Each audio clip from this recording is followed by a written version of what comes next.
Here's some memorabilia from my mantelpiece, really. All the stuff I keep on top of my on the shelf above the fire, and I keep lots and lots of stuff there. They're getting a bit dusty, some of it, but I've cleaned them up. And want to show sort of things that are my toy collection, but they're in everyday use and everyday sight. So I'll go through them here. First two are clocks, very odd looking clocks too. This is brilliantly organised. Look at this, extraordinary. It's got the hours here. It's about, what's it up there, about 4:15. So that says the 4 there. There's a little tiny quarter there. There's 15, 30, 35 there on the second hand. And as this turns round like this, it's making this wheel turn round. Can you see? So as this is turning around second by second by second by second, taking so long to a minute, it'll make this advance by a little bit more.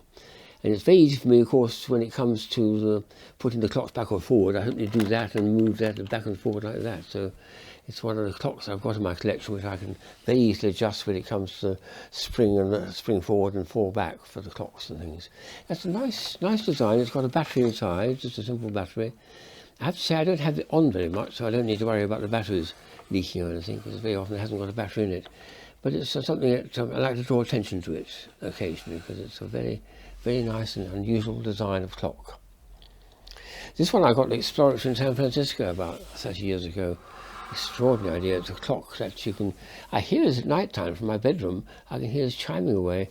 It's got a 9-volt battery inside. This is like a negative pole. The base there, it's aluminium or whatever it is, and the top here is separated by this insulator which shows the light coming through.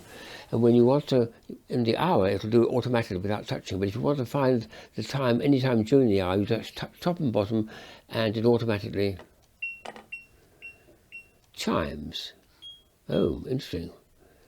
So then you have to use your ears to hear and decide what it is. The first thing is the hours.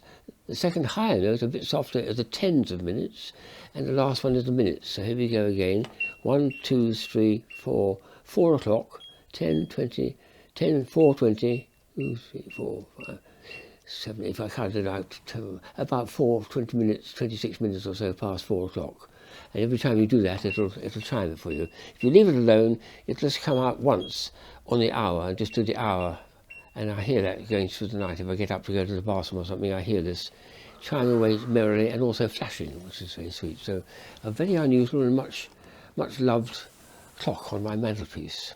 I've also got calendars there. I've got 2 or 3 calendars. This one is, oh goodness, this is real hardcore. Goodness me, non-digital, isn't it? Hardcore analog.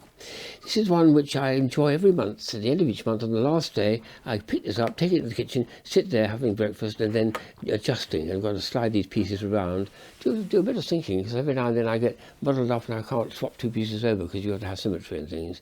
So it's a little sliding block puzzle for me to solve in order to prepare for the coming month. And that's a nice activity. I look forward to that. Then there's some very interesting wooden toys which are celebrating the German love and passion for wood and for trees. And these ones, I mean, this one I've had for a long time. I showed quite recently with something else. That's bark left on the wood. I bought it in Nuremberg in probably 1980s, early 80s.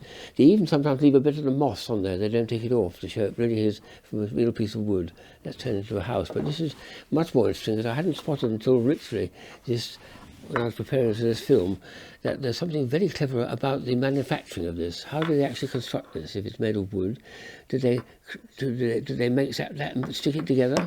No, they didn't. They made it from a single piece of wood. This is the proof of it.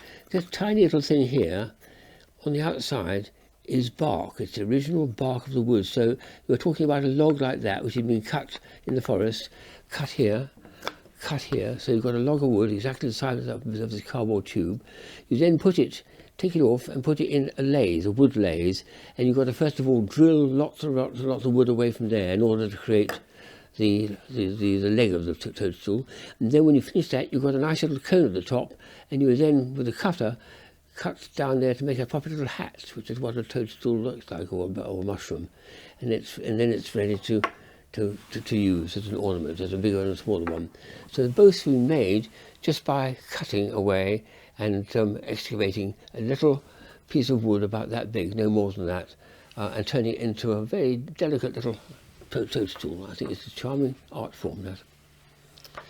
And the last one is the most glamorous thing, really. It's one of these extraordinary inverse perspective things, where we've got an Egyptian mummy or Egyptian pharaoh or something, and he's the wrong way around, he's hollow. It's okay-ish like that, but it's much better. They discovered when they first came across this effect, perhaps 200 years ago, that you have top light normally from the sky, lighting these up.